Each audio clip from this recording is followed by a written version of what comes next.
Halo semuanya, dalam video kali ini kami akan menjelaskan tentang ekuitas dari mata kuliah akuntansi keuangan menengah 2. Dalam kelompok ini terdiri dari 8 orang, yang pertama Bulan Kore, kedua saya Gendis Logo, ketiga Joshua Dawan, keempat Marwini Malo, kelima Kunitali, keenam Syahri Rosiki Saleh, ketujuh Renaldi Rihi, dan kedelapan Yerdi Jola.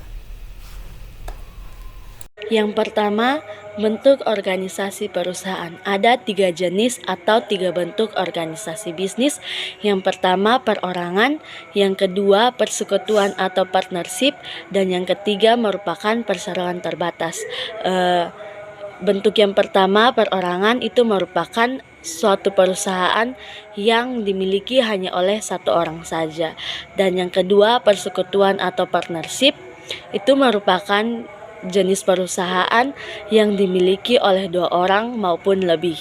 Dan yang ketiga, untuk perseroan terbatas, itu merupakan perusahaan yang modalnya terdiri dari saham yang bisa dimiliki oleh 1 orang, 2 orang, bahkan sampai ribuan orang. Ada juga karakteristik khusus dari perseroan terbatas. Yang pertama, pengaruh dari Undang-Undang PT. Yang kedua, penggunaan sistem saham. Yang ketiga, pengembangan variasi dari ownership interest atau kepentingan kepemilikan.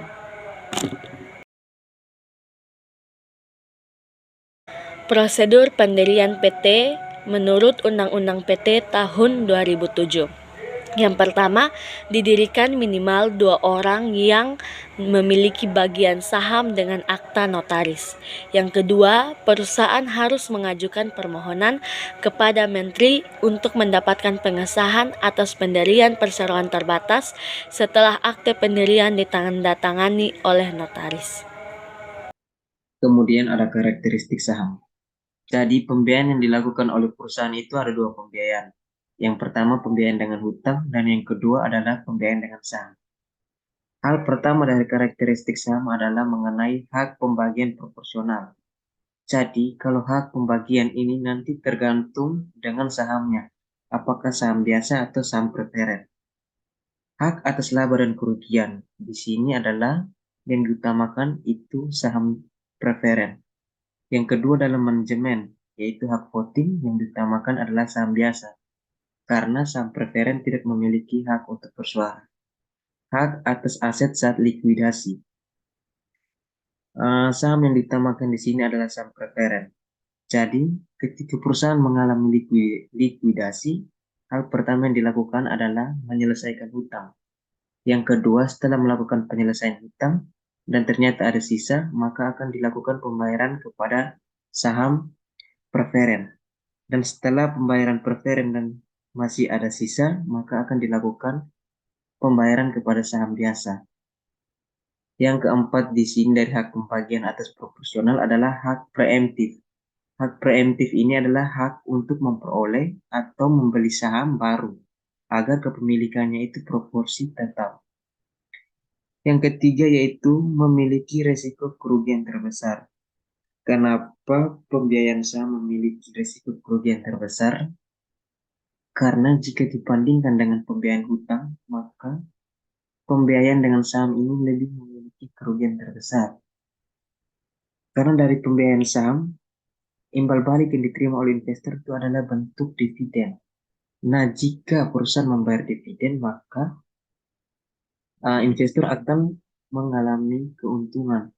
Namun, jika perusahaan tidak membayar investor, tidak memberikan dividen, maka investor tidak akan mendapatkan apa-apa dibandingkan dengan pembiayaan yang dilakukan dengan pembiayaan hutang. Kalau melakukan pembiayaan hutang, imbal balik yang diperoleh oleh investor itu adalah bunga. Dan bunga itu yang dilakukan tiap periode. Dan jika jatuh tempo, didapatkan pengembalian obligasi. Yang ketiga dari karakteristik saham yaitu memperoleh keuntungan atas keberhasilan perusahaan. Dan yang terakhir yaitu adalah tidak ada jaminan memperoleh dividen seperti yang dijelaskan tadi. Jika perusahaan membayar, maka akan mendapatkan dividen. Jika tidak memberikan, maka tidak akan mendapatkan apa-apa. dan aset atas pembubaran perusahaan. Tidak ada jaminan memperoleh dividen dan aset atas pembubaran perusahaan.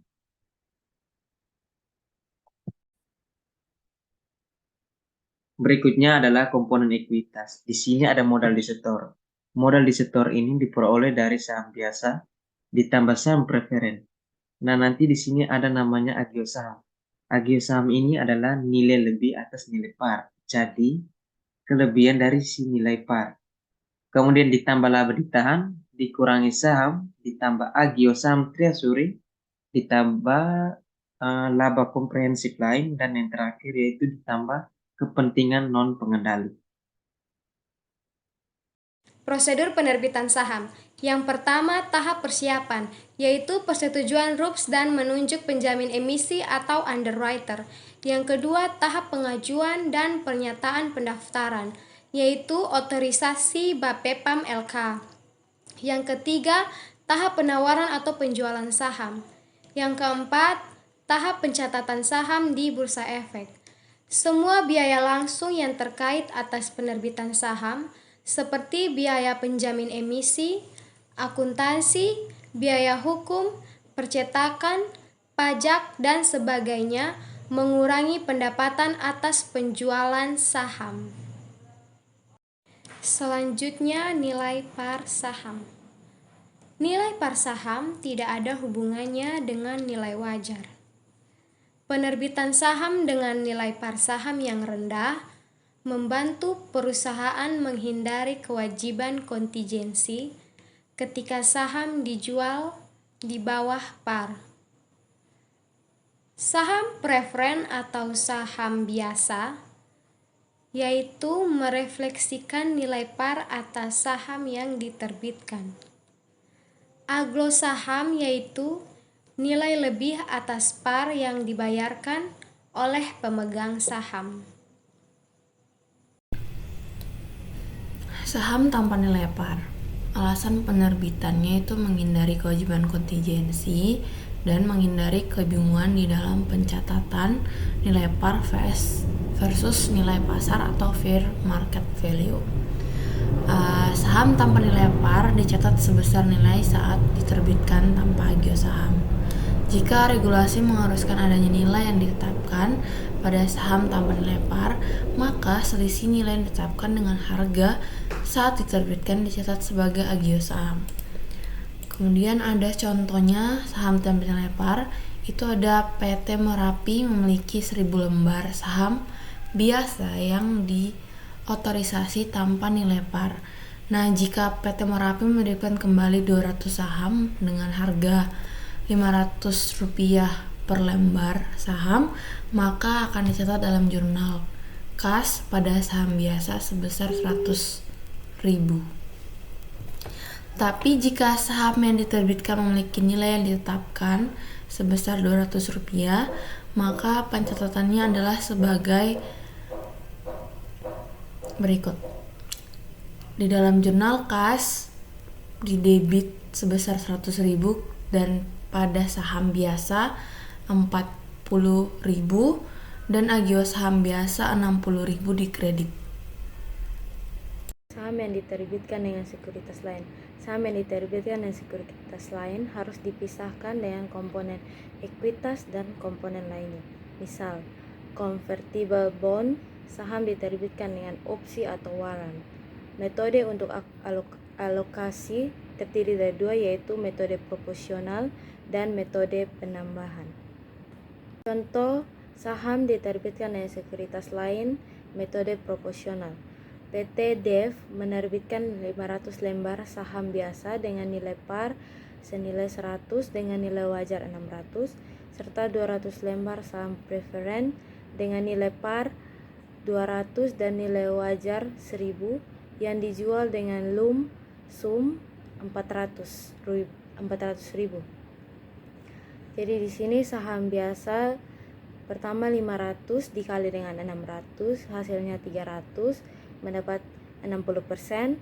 Yang kedua saham preference 200 dikali dengan 1000 sama dengan 200.000, mendapat 40%. Total dari 300 total dari saham biasa ditambah dengan saham preference 300 ditambah 200 mendapat hasil 500.000, dan persennya 60% ditambah dengan 40% mendapat 100%. Alokasi saham biasa dan preference, harga penerbitan saham biasa 400, saham preference 400, alokasi persen saham biasa 60%, saham preference 40%. Total dari saham biasa 400 dikali dengan 60% mendapat hasil 240.000. Saham preference 400 dikali dengan 40% mendapat hasil 160.000. Jurnal dari contoh soal tadi yaitu kas di debit 400.000, saham preference 200 dikali dengan 200 hasilnya 40.000 di kredit. Agio saham preference 160.000 dikurang dengan 40.000 hasilnya 120.000 di kredit. Saham biasa 500 dikali 100 mendapat hasil 50.000 di kredit. Agio saham 240.000 dikurang dengan 50.000 mendapat hasil 190.000 di kredit. Saham diterbitkan dengan sekuritas lain. Metode penambahan. PT DEF menerbitkan 500 lembar saham biasa dengan nilai par Rp100 dan nilai wajar Rp600, serta 200 lembar saham preferen dengan nilai par Rp200 dan nilai wajar tidak diketahui yang dijual dengan lamsum Rp400.000. Jumlah saham biasa 500 dikali Rp600 menjadi total Rp300.000. Saham preferen jumlah saham 200 dikali 0 sama dengan 0. Nilai pasar total Rp300.000. Alokasi harga penerbitan biasa 0, preferen Rp400.000. Biasa 0, preferen Rp300.000. Total biasa Rp300, preferen Rp100.000. Yang pertama, saham diterbitkan dengan sekuritas lain, metode penambahan. Pada PT DEF menerbitkan 500 lembar saham biasa dengan nilai Rp100 dan nilai wajar adalah Rp600, serta 200 lembar saham preferen dengan nilai par Rp200 dan nilai wajar tidak diketahui yang dijual dengan lumsum Rp400.000.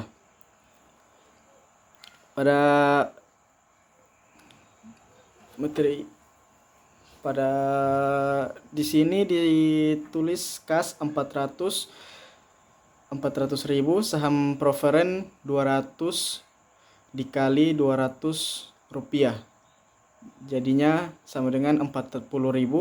Yang kedua, agio saham preferen 100.000 dikurangi 40.000 sama dengan 60.000. Yang ketiga, saham biasa 500 dikali Rp100, jadinya 50.000. Agio saham biasa 300.000 dikurang 50, jadinya 250.000. Saham diterbitkan dengan transaksi non-kas. Perusahaan harus mencatat saham yang diterbitkan dengan non-kas pada yang pertama nilai wajar atas barang atau jasa yang diterima. Yang kedua, jika nilai wajar atas barang dan jasa tidak dapat diukur dengan handal, gunakan nilai wajar saham yang diterbitkan. Saham diterbitkan dengan transaksi non-kas. PT GHI menerbitkan saham biasa sebanyak 2.000 lembar dengan nilai par Rp500 untuk mendapatkan paten atas produk PT GHI. Kasus pertama, PT GHI tidak dapat menentukan nilai wajar paten, tetapi dengan menentukan nilai wajar saham sebesar Rp750. Paten sebesar Rp1.500.000, saham biasa sebesar Rp1.000.000, agio saham biasa sebesar Rp500.000. Pertama, saham diterbitkan dengan transaksi non-cash. Di sini ada PT GHI menerbitkan saham biasa sebanyak 2.000 lembar dengan nilai par Rp500 untuk mendapatkan paten atas produk PT GHI. Di sini ada penjelasan di bawah bahwa pada kasus 2 ini PT GHI tidak dapat menentukan nilai wajar saham, tetapi dapat menentukan nilai wajar paten sebesar 1.200.000. Sehingga jurnal yang dibuat adalah paten di sisi debit sebesar 1.200.000 pada saham biasa sebesar 1 juta dan agio saham biasa sebesar 200.000. Yang berikut, saham diterbitkan dengan transaksi non-cash.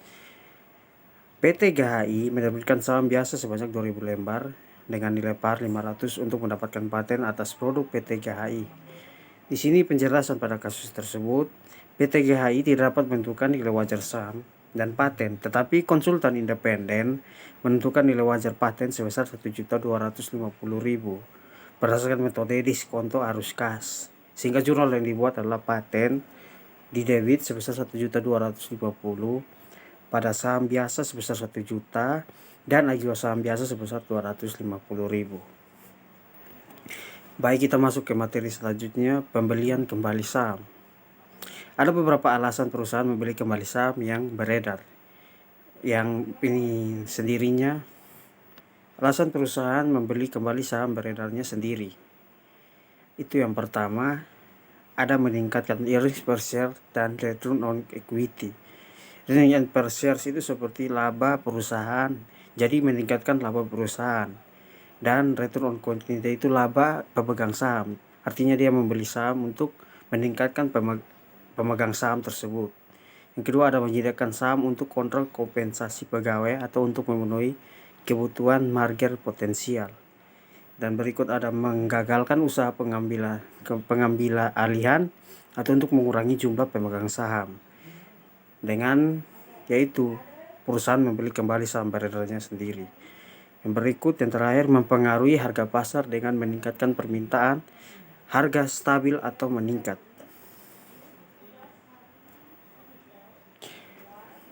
Itu adalah supaya harga yang stabil atau meningkat. Jadi perusahaan membeli kembali saham yang beredarnya sendiri agar harga pasar dengan meningkatkan permintaan. Berikut ada beberapa ciri-ciri dari saham treasury. Ada rekuisisi saham yang telah dibeli kemudian ditarik dalam kurung retrieval atau dijual kembali di masa depan. Yang kedua, jika saham tidak ditarik dari peredaran maka disebut saham treasury. Yang ketiga, saham treasury tidak digolongkan ke dalam aset dan mengurangi nilai aset bersih atau harta bersih. Yang terakhir, kepemilikan saham treasury tidak memberikan hak pemegang saham. Itu adalah ciri-ciri dari saham treasury. Saham treasury, PSAK 50 dan 55. Poin pertama, jika entitas memperoleh kembali instrumen ekuitasnya, maka instrumen tersebut atau saham treasury dikurangkan dari ekuitas. Poin kedua, keuntungan atau kerugian yang timbul dari pembelian, penjualan, penerbitan, atau pembatalan instrumen ekuitas entitas tersebut tidak diakui dalam laba rugi. Poin yang ketiga, saham treasury tersebut dapat diperoleh dan dimiliki oleh entitas yang bersangkutan atau oleh anggota lain dalam kelompok usaha yang dikonsolidasi. Imbalan yang dibayarkan atau diterima diakui secara langsung di ekuitas. Saham treasury, PSAK. Poin pertama, nilai saham treasury yang dimiliki diungkapkan secara terpisah dalam laporan posisi keuangan atau catatan atas laporan keuangan sesuai dengan PSAK 1 revisi 2009 tentang penyajian laporan keuangan. Poin kedua, entitas mengungkapkan sesuai dengan PSAK 7 revisi 2010 tentang pengungkapan pihak-pihak berelasi jika saham treasury diperoleh oleh pihak-pihak berelasi. Kita lihat di sini ada contoh dari saham treasury.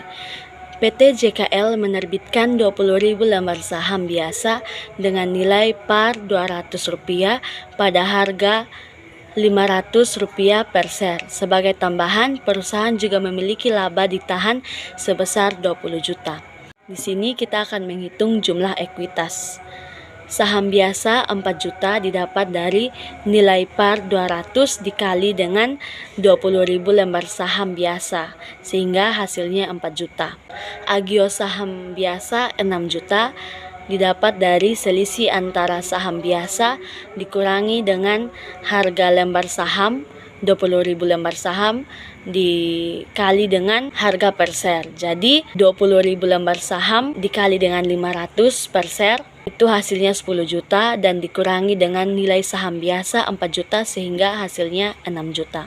Laba ditahan 20 juta sehingga total ekuitas 30 juta. Kemudian pada tanggal 2 Februari PT JKL melakukan reakuisisi saham sebanyak 5.000 lembar saham dengan harga 700. Jadi perlu kita ketahui reakuisisi saham merupakan penarikan kembali saham yang telah beredar. Jadi sebelumnya saham yang beredar 20.000 lembar saham dan ditarik kembali sebanyak 500 lembar saham dengan harga 700. Jadi kita lihat jurnalnya, saham Treasury 3.500.000 didapat dari 5.000 lembar saham yang ditarik tadi dikali dengan harganya Rp700. Sehingga saham Treasury-nya 3.500.000 dan mempengaruhi kas sebanyak 3.500.000 juga pada kredit. Transaksi reakuisisi saham akan mempengaruhi total ekuitas sehingga kita lihat keterangan di bawah. Saham biasa 4 juta, agio saham biasa 6 juta, laba ditahan 20 juta. Nah, di sini dikurangi dengan biaya saham Treasury 5.000 lembar yang telah ditarik tadi, dikurang dengan 3.500.000 sehingga total ekuitas sekarang adalah 26.500.000. Ada juga contoh pada tanggal 2 Maret PT JKL menjual kembali saham Treasury-nya sebanyak 500 lembar dengan harga Rp1.000 sehingga jurnalnya kas 500.000 pada saham Treasury 350.000 dan agio saham Treasury 150.000. Perhitungannya kas 500.000 ini didapat dari 500 lembar saham dikali dengan 1.000 sehingga mendapat 500.000. Saham Treasury-nya 350 dapat dari harga 500 lembar yang dijual sekarang dikali dengan harga saat reakuisisi tadi yang harganya Rp700 sehingga 500 lembar dikali dengan 700 350.000. Agio saham Treasury 150. Oke, yang berikutnya adalah melanjutkan dari transaksi PT JKL pada tanggal 2 April, di mana PT JKL ini menjual kembali saham Treasury-nya sebanyak 500 lembar dengan harga Rp600, di mana harga 600 ini di bawah dari harga perolehan awal tadi, yaitu sebesar Rp700. Jadi waktu menjurnal kita akan menerima kas sebesar 300.000 didapat dari 500 lembar dikalikan dengan harga 600. Setelah menerima kas, kita akan melakukan kredit terlebih dahulu, yaitu pada saham Treasury. Ini sudah sesuai dengan harga perolehan awal tadi, yaitu di mana 500 lembar yang ini dikalikan dengan harga perolehan awal yang sebesar 700.000, mendapatkan hasil 350. Dan nanti selisih antar kas dan saham Treasury ini akan didebit sebesar selisih nilainya, yaitu 50.000, yaitu agio saham Treasury. Karena selisihnya debit, maka kita melihat terlebih dahulu apakah ada saldo dari agio saham Treasury ini di transaksi yang sebelumnya. Ternyata agio saham Treasury ini, saldo dari agio saham Treasury sudah ada, yaitu sebesar 150.000. Jadi selisihnya itu tidak boleh melebihi 150.000 karena saldonya adalah agio saham Treasury saldonya itu 150.000. Kenapa mengambil saldo dari transaksi agio saham Treasury ini? Karena harga perolehan awal dari tanggal 2 April ini di bawah harga perolehan, sehingga mengambil saldo dari selisih nilai kas dan saham Treasury sebelumnya.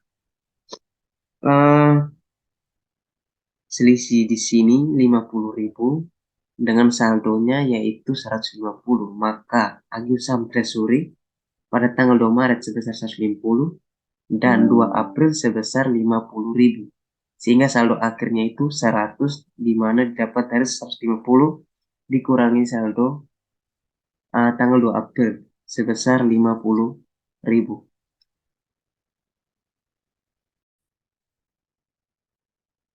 Baik, yang berikutnya masih melanjutkan transaksi dari PT JKL pada tanggal 2 Mei, di mana PT JKL ini menjual kembali saham treasury-nya sebanyak 1.000 lembar dengan harga Rp550, di mana harga Rp550 ini masih di bawah harga perolehan, di mana awal harga perolehan itu sebesar Rp700. Maka kita akan mencatat perolehan kasnya yaitu Rp550 dikalikan 1.000 lembar. Maka hasil perolehannya yaitu Rp550.000. Kemudian kita mengkreditkan saham treasury yang dimana sesuai dengan harga perolehan awalnya Rp700 dikalikan dengan 1.000 lembar. Maka mendapatkan harga perolehannya Rp700.000. Nah, kemudian selisih debitnya, kita akan menggunakan selisih debit yang dari saldo agio saham treasury terlebih dahulu. Kita akan menghabiskan saldo dari agio saham treasury ini terlebih dahulu. Didebitkan dan ternyata jumlah dari kas dan agio saham treasury ini masih kurang. Jika ditotalkan jumlahnya masih 650. Karena jumlahnya masih kurang, maka kita akan mendebitkan laba ditahan sebesar 50.000, sehingga ditotalkan maka jumlahnya akan sama, yaitu 700.000. Karakteristik saham preferen. Yang pertama, kumulatif. Jenis saham preferen kumulatif adalah penanaman modal yang mengharuskan perusahaan untuk membayar semua dividen termasuk tunggakan sebelumnya pada pemilik saham. Pembayaran pun harus mendahulukan pemilik saham preferen baru setelahnya dilanjut dengan pemegang biasa. Berikutnya, saham preferen partisipasi.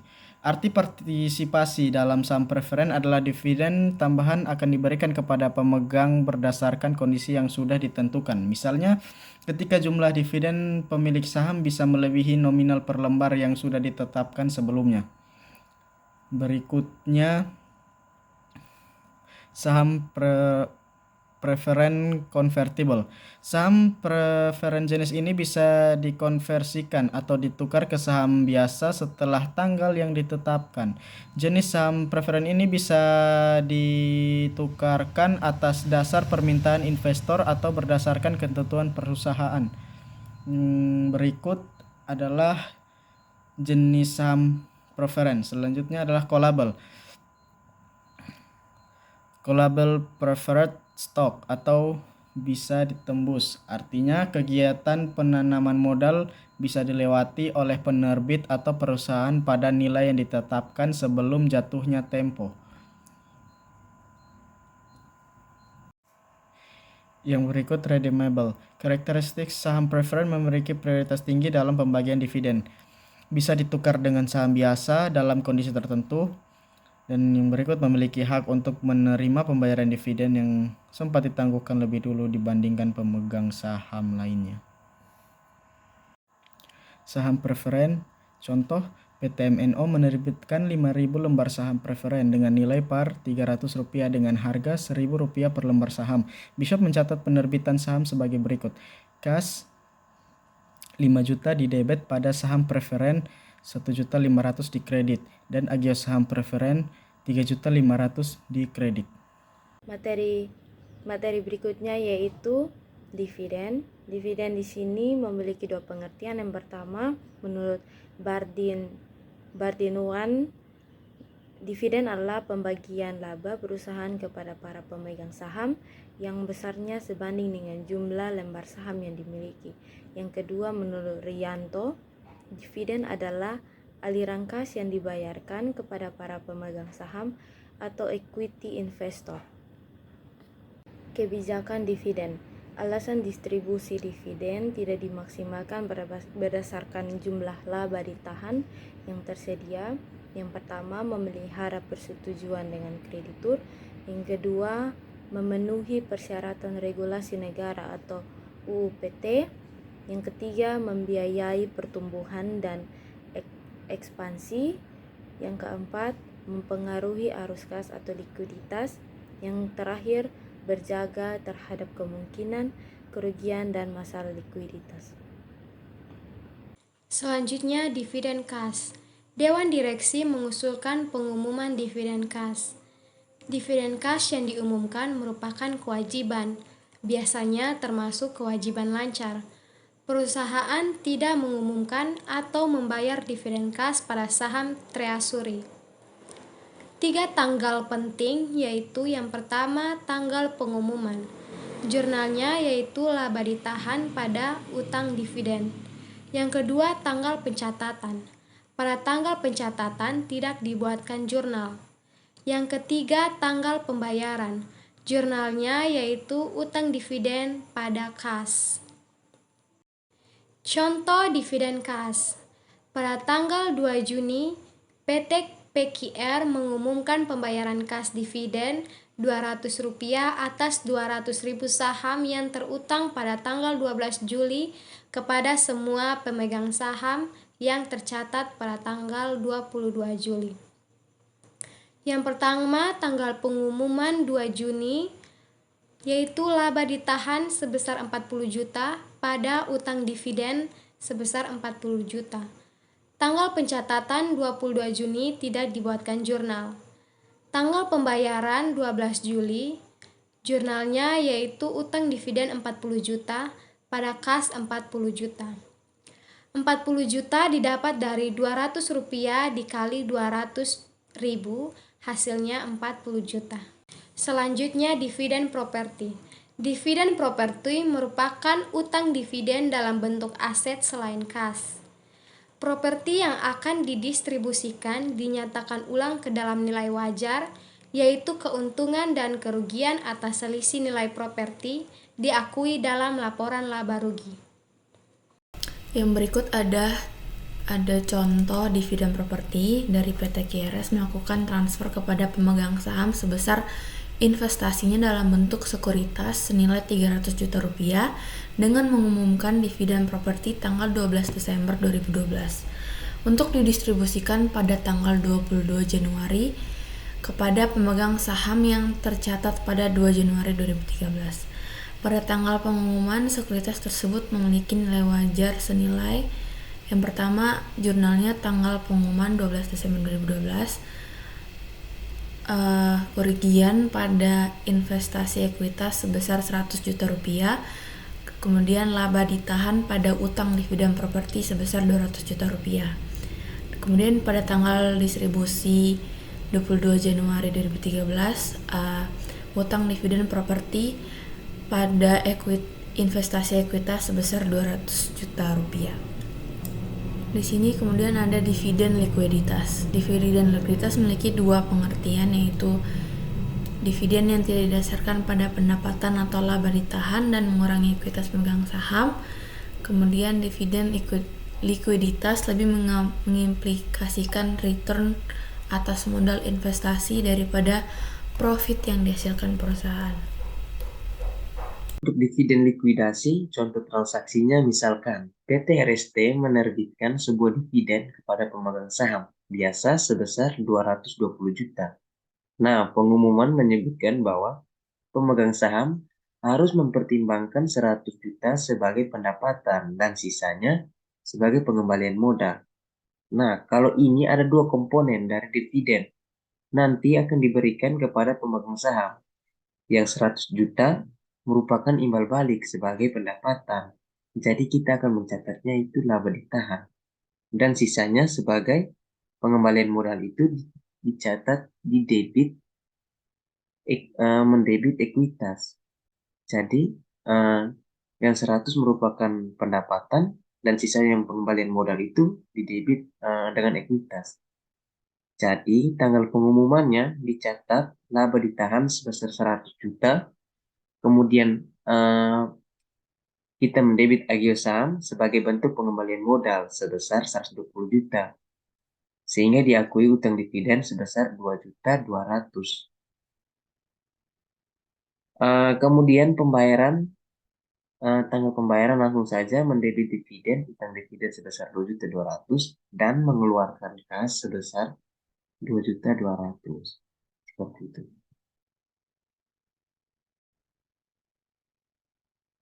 Nah, untuk dividen saham, penerbitan saham sendiri kepada pemegang saham dengan basis pro rata tanpa mendapatkan pembayaran apapun atau tidak ada kas masuk dan keluar. Nah, ketika saham dividen kurang dari 20-25% dari saham biasa yang beredar, maka perusahaan melakukan transfer nilai wajar dari laba ditahan. Nah, ketika saham dividen lebih dari 20-25% dari saham biasa yang beredar, maka nilai par ini dialihkan dari laba ditahan ke modal saham atau dividen saham besar. Baik, saya akan melanjutkan materi sini dari contoh dari dividen saham. Di sini PT UVW memiliki 2 juta lembar saham biasa beredar dengan nilai par 200 dan laba ditahan sebesar 700 juta. Jika PT UVW mengumumkan 10% dividen saham, maka perusahaan menerbitkan 200.000 lembar saham tambahan kepada pemegang saham. Jika nilai wajar saham saat itu adalah 300 per lembar, maka pencatatannya adalah terlihat sini tanggal pengumuman. Di sini PT UVW mengumumkan 10% dividen saham. Di sini kita lihat laba ditahan 60 juta. Itu didapat dari 200.000 lembar saham dikali dengan nilai wajar saat itu. Nilai wajar saham saat itu adalah 300 per lembar.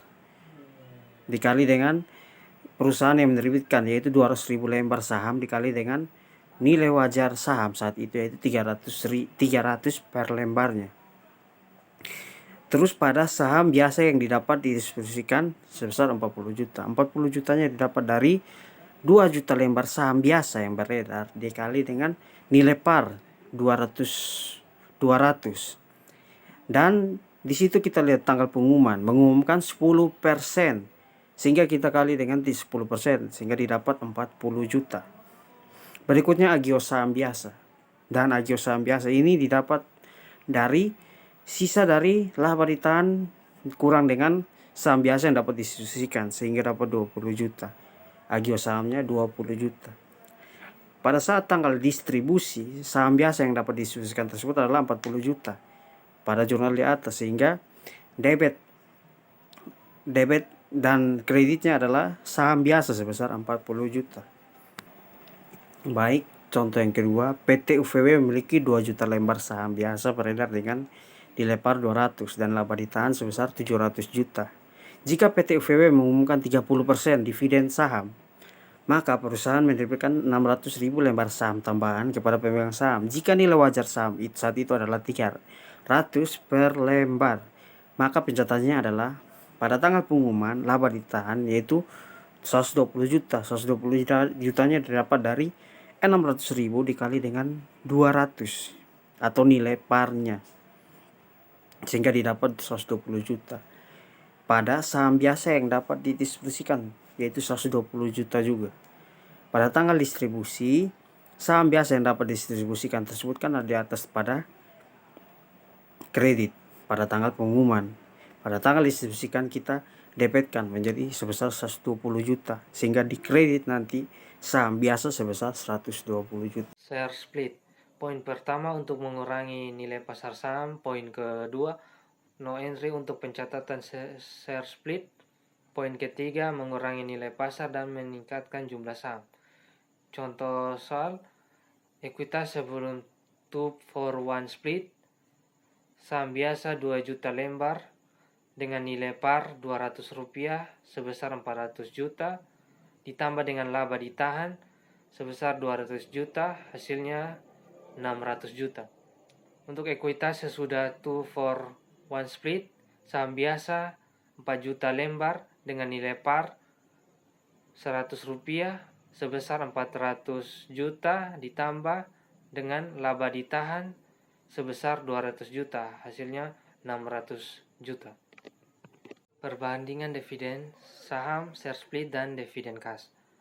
Dampak pada laba ditahan, pengumuman dividen kas berkurang, pembayaran dividen kas tetap, dividen saham kecil berkurang, dividen saham besar berkurang, share split tetap. Dampak pada modal saham, pengumuman dividen kas tetap, pembayaran dividen kas tetap, dividen saham kecil bertambah, dividen saham besar bertambah, share split tetap. Dampak pada agio saham, pengumuman dividen kas tetap, pembayaran dividen kas tetap, dividen saham kecil bertambah, dividen saham besar tetap, share split tetap.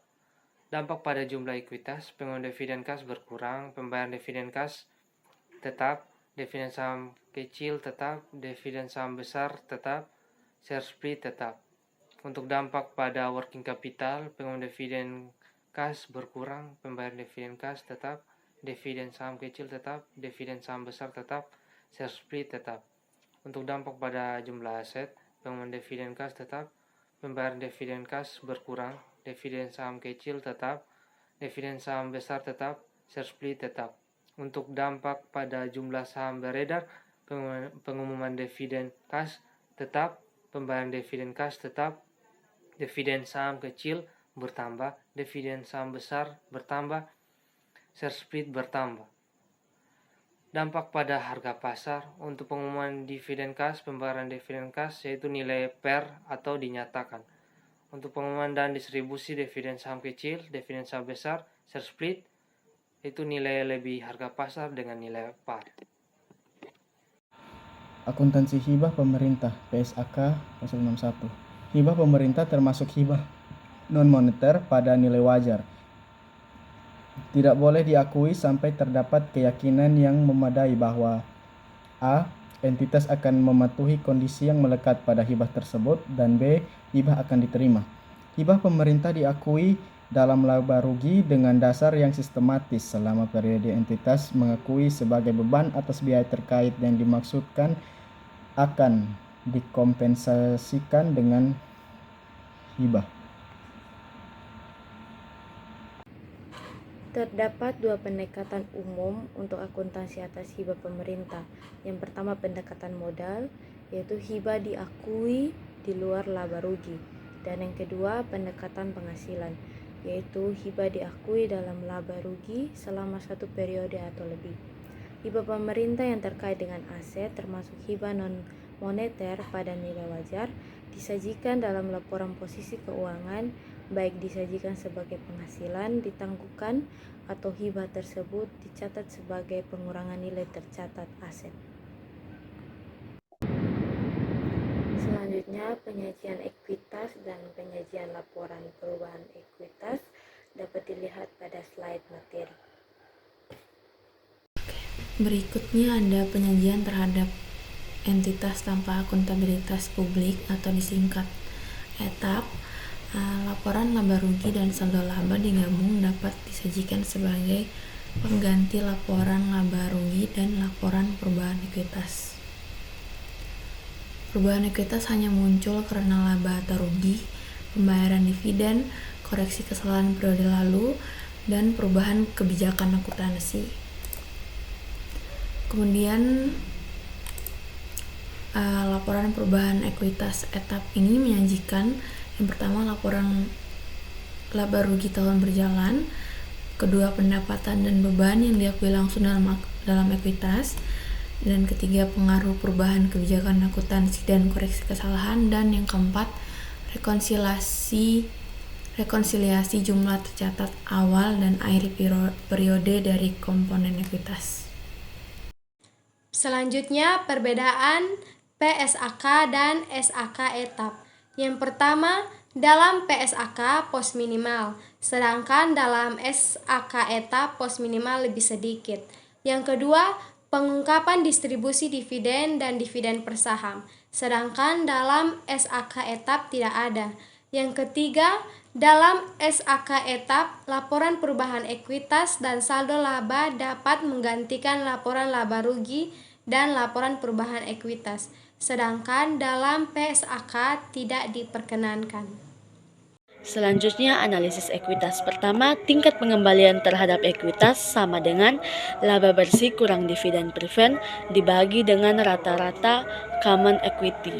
Yang kedua, rasio payout didapat dari dividen cash dibagi dengan laba bersih kurang dividen preferred. Dan yang ketiga, nilai buku per lembar saham diperoleh dari ekuitas pemegang saham biasa dibagi dengan saham yang beredar. PT XYZ memiliki laba bersih 200 juta, mengumumkan dan membayar dividen preferred sebesar 50 juta, dan rata-rata ekuitas pemegang saham biasa sebesar 1 miliar. Jadi tingkat pengembalian terhadap ekuitas itu laba bersih 200 juta dikurang dengan saham preferred 50 juta dibagi dengan rata-rata ekuitas saham biasa 1 miliar. Hasilnya 15%. Nah, 15% ini merupakan rasio yang menunjukkan seberapa banyak dolar dari laba bersih yang diperoleh perusahaan untuk setiap dolar yang diinvestasikan kepada pemilik. Baik, di sini berikutnya adalah analisis ekuitas dengan metode rasio payout. Nah, di sini PT XY memiliki dividen cash sebesar 200 juta dan laba bersih sebesar 500 juta dan tidak ada saham preferred beredar. Nah, berdasarkan rasio payout dimasukkan rumus sama dengan dividen cash dibagi laba bersih dikurangi saham preferred. Nah, di sini diketahui dividen cash sebesar 200 juta dibagi laba bersih 500 dan dikurangi saham preferred. Saham preferred di sini di keterangan tidak ada saham preferred. Jadi, langsung saja dividen cash 200 juta dibagi 500 juta. Maka diperoleh hasil sebesar 40%. Nah, 40% ini menunjukkan bahwa rasio pendapatan yang diperoleh investor atas laba bersih perusahaan. Analisis ekuitas contoh, PT XYZ memiliki 500.000 lembar saham biasa beredar dengan total nilai 300 juta. Penyelesaian nilai buku per lembar saham sama dengan ekuitas pemegang saham biasa dibagi dengan saham biasa yang beredar. Sama dengan 300 juta rupiah dibagi dengan 500.000 rupiah sama dengan 600 rupiah. Jumlah yang akan diterima oleh tiap lembar saham jika perusahaan dilikuidasi berdasarkan jumlah yang dilaporkan pada neraca.